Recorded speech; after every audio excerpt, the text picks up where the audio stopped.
Lake Powell, a vital piece of the Colorado River system, is slipping deeper into crisis.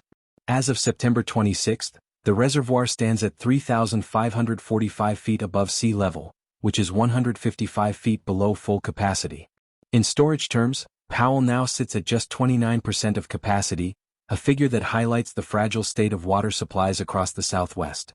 Since the start of this month, the lake has lost 4 feet of elevation, a drop that underscores how quickly conditions can worsen.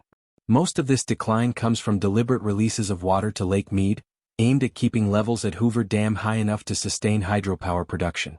While this action helps protect electricity supplies for millions of residents in Arizona, California, and Nevada, it further strains Powell's own reserves, leaving the reservoir increasingly vulnerable. The steady decline has triggered renewed calls for urgent action from water managers, environmental advocates, and state leaders.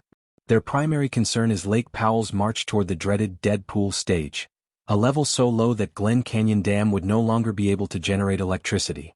Beyond the loss of hydropower, such a scenario would cripple the ability to move water downstream, with devastating consequences for farms, cities, and tribal nations that rely on the river for survival.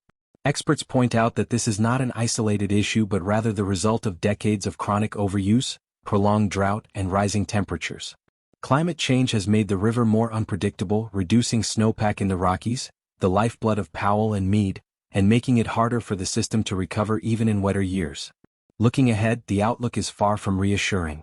If dry conditions persist into winter, water levels could fall even lower in early 2026, pushing both Powell and Mead closer to emergency thresholds. Negotiations between basin states are ongoing, but so far agreements on long-term water cuts remain elusive.